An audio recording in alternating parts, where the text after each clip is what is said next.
हमारा चिंतन श्री हनुमान चालीसा पे हो रहा है।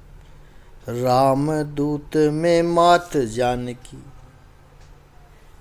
हनुमान जी का हनुमान जी के प्रत्येक कार्य से हम कुछ सीखने की कोशिश कर रहे हैं। तो कार्य के प्रति श्रद्धा निर्माण करने के 5 सीढ़ियाँ हैं। कल हमने चिंतन किया था इस पर थोड़ा सा। पहला, अपने ध्येय के प्रति आकर्षण हो, अट्रैक्शन टुवर्ड्स योर गोल। दूसरी बात, उस ध्येय की प्राप्ति के लिए कार्य की शुरुआत हो, ये दूसरा स्टेप है। ध्येय के प्रति आकर्षण नहीं होगा तो आप उसको पाने के लिए कुछ करोगे ही नहीं। तीसरी बात, रिस्पेक्ट टूवर्ड्स योर वर्क। कार्य के प्रति आदर होना चाहिए। कोई भी काम मैं करूं, आदर से करूं। तो ध्येय के प्रति आकर्षण, ध्येय की प्राप्ति के कार्य की शुरुआत, कार्य के प्रति आदर। चौथा स्टेप आता है डेडिकेशन टूवर्ड्स योर वर्क। अपने कार्य के प्रति समर्पण भाव, कार्य में खो जाना है, कार्य के प्रति समर्पण भाव होना चाहिए। और 5वां स्टेप है, जब कार्य के प्रति आदर भाव होता है, जब समर्पण भाव आता है, तभी कार्य में श्रद्धा निर्माण होती है और तभी उसके मधुर परिणाम दिखाई पड़ते हैं। भगवत गीता में भगवान श्री कृष्ण ने स्वधर्म कहा है। वही श्रद्धा से किया हुआ कर्म है स्वधर्म।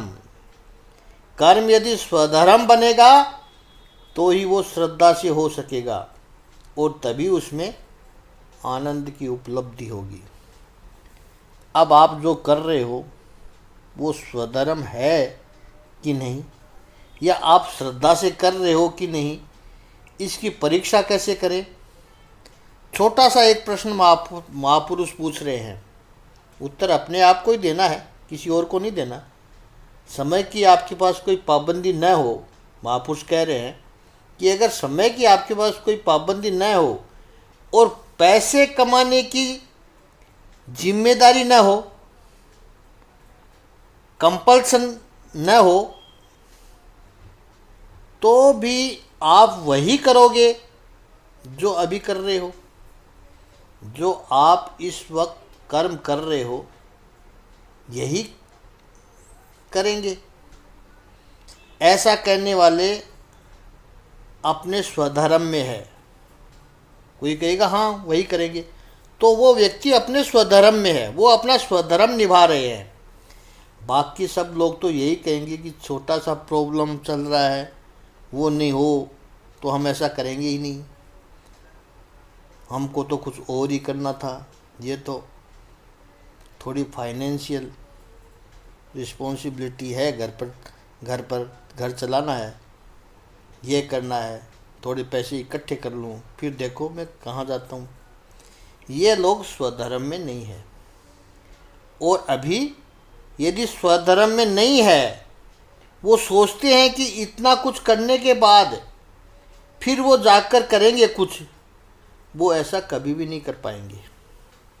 यदि आप स्वधर्म में हो तो अभी हो सकते हो, तो हमेशा रह सकते हो। और यदि अभी नहीं हो तो बाद में आप स्वधर्म में रहोगे ही नहीं, शेख चिल्ली बन रहे हो आप। जीवन में बहुत लोगों से पूछो कैसे हो, तो कहेंगे कि बस गाड़ी खींच रहे हैं, जैसे घोड़ा गाड़ी को खींचता है। तो स्वधर्म में होना ही कार्य की प्रतिष्ठा, कार्य के प्रति श्रद्धा व्यक्ति में उत्साह देती है। जब कार्य में एक बार उत्साह आ गया, फिर उस कार्य के प्रति वफादारी आती है, पूरा अस्तित्व, सारे संजोग निर्माण हो जाते हैं उस कार्य को करने के लिए। अनुकूलता निर्माण कर देता है। स्वधर्म होना चाहिए। छठी बात, संवेदना कार्य की सफलता के लिए चाहिए। संवेदना, सबर बुद्धि, प्रतिभा, इमोशनल इंटेलिजेंस। बुद्धि की महिमा तो हम सदियों से करते रहे हैं। आईक्यू, इंटेलिजेंस, कोशिएंट, बुद्धि का अंक। बहुत बुद्धि हो तो व्यक्ति शुष्क बन जाता है, संवेदनहीन बन जाता है व्यक्ति। ईगो बहुत ऊपर चढ़ जाता है, मेरे पास बुद्धि है, मैं जो कहूँ वही सही है। तो बुद्धि बड़ी डेंजरस है। रावण, कंस, दुर्योधन, इनमें बहुत बुद्धि थी। दुर्योधन तो मेजॉरिटी को अपने पक्ष में ले आया था महाभारत के युद्ध के समय। 11 अक्षौहिणी सेना थी उसके पास, और पांडव धार्मिक थे, नीतिवान थे, अच्छे थे, फिर भी वे लोग माइनॉरिटी में थे। उनके पास मात्र 7 अक्षौहिणी सेना ही थी। ये बिना बुद्धि से नहीं होता है। ये लोग बड़े बुद्धिमान होते हैं, लेकिन ये लोग बुद्धि का गलत इस्तेमाल करके अधःपतित होते हैं। आईक्यू अच्छा है तो बहुत अच्छी बात है, लेकिन उसके साथ आधुनिक मनोवैज्ञानिक दूसरी बात करते हैं, ईक्यू, यानी इमोशनल कोशिएंट।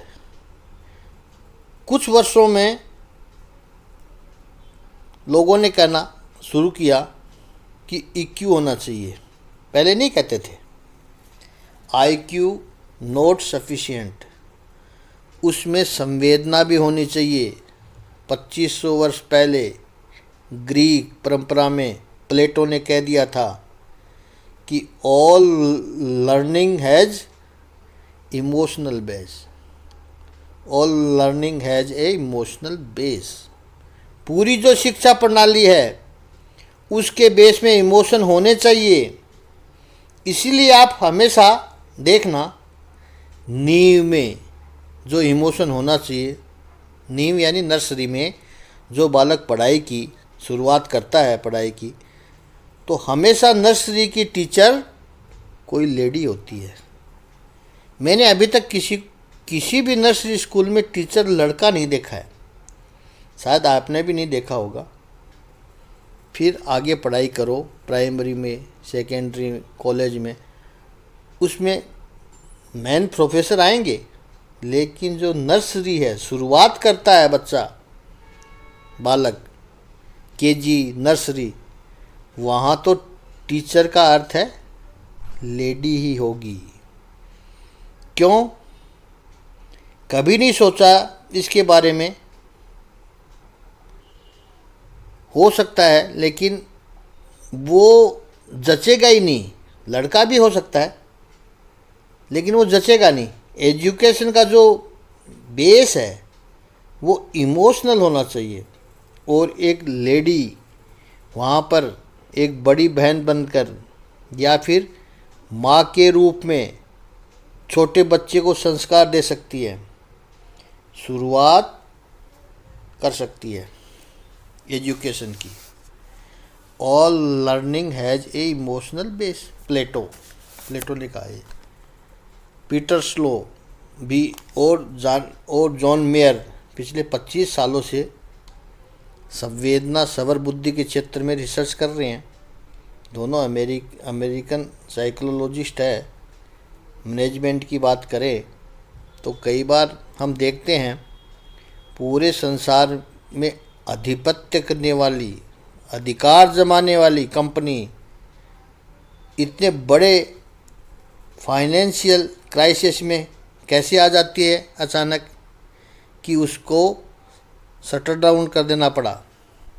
बहुत सी कंपनियां देखी हैं हमने, आप लोगों ने भी देखी होगी। बहुत एनालिसिस हुई है कॉरपोरेट विश्व के, जो मानदाता लोग हैं कहे जाते हैं, बड़ी प्रतिभा कही जाती है। उन्होंने निष्कर्ष किया कि उन कंपनी के पास वर्ल्ड लेवल की बुद्धि, प्रतिभा रखने वाले लोग थे, टेक्नीशियन थे, इंजीनियर्स थे, अकाउंटेंट थे, लॉयर्स थे, सब थे। और जो भी स्टाफ चाहिए, बेस्ट पॉसिबल स्टाफ था उनके पास। फिर भी इन कंपनियों को बंद करना पड़ा, क्योंकि ये स्टाफ कंपनी के प्रति वफादारी नहीं रखता था। लॉयल्टी टुवर्ड्स द कंपनी वो नहीं था उनके पास। अपने अपने क्षेत्र में माहिर थे वो। इंजीनियर था तो अच्छे से अच्छा इंजीनियर, टेक्नीशियन था तो अच्छे से अच्छा टेक्नीशियन, अकाउंटेंट था तो बेस्ट अकाउंटेंट, लॉयर था तो बेस्ट लॉयर। जो भी था वो अच्छे से अच्छा था उनके पास। लेकिन सारे के सारे लोग स्वार्थी थे। उनमें प्रामाणिकता जैसी एक बेसिक क्वालिटी, ऑनेस्टी नहीं थी।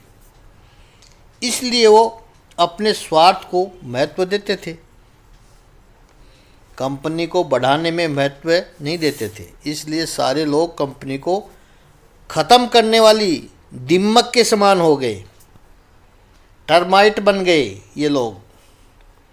आईक्यू था, बहुत गजब का था इनके पास, सबके पास। ईक्यू नहीं था। इतना डेंजरस बन सकता है।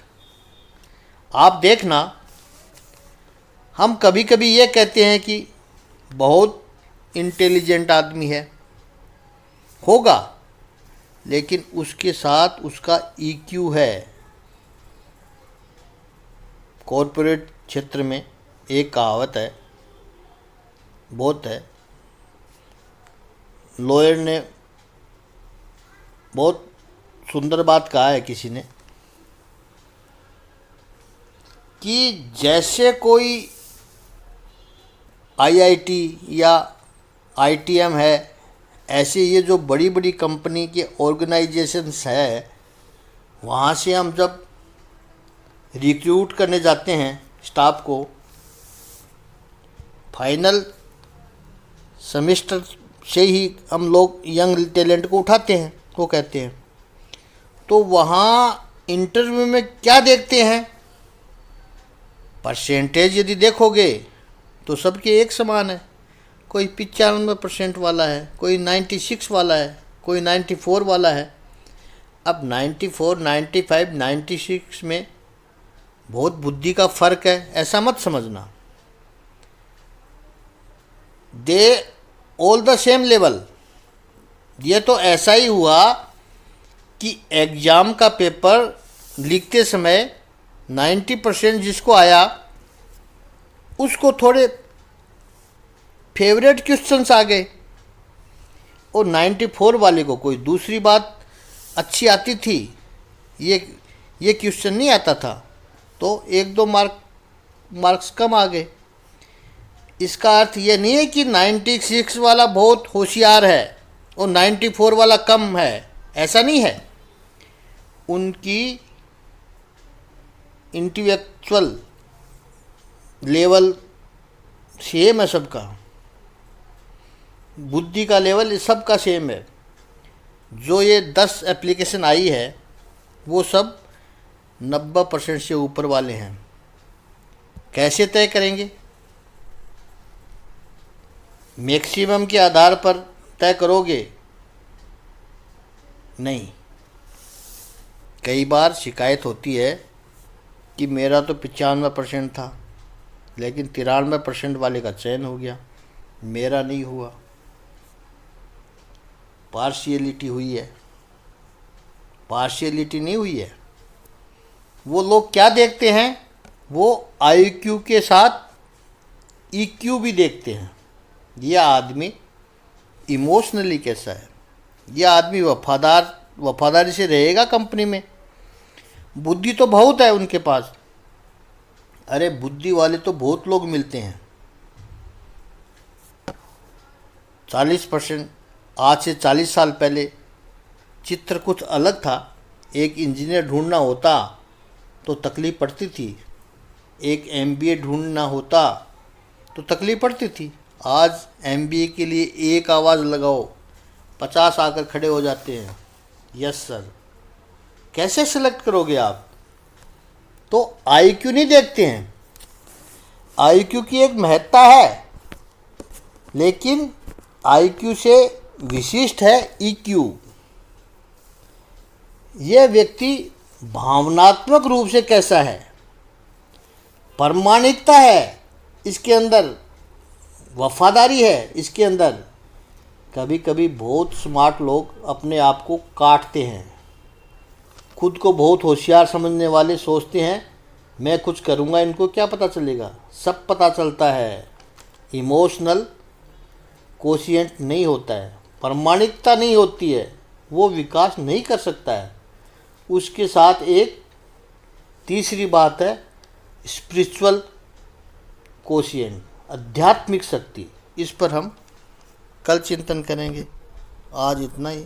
ओम श्री सच्चिदानंद भगवान की जय। ओम श्री आनंद कंद भगवान की जय।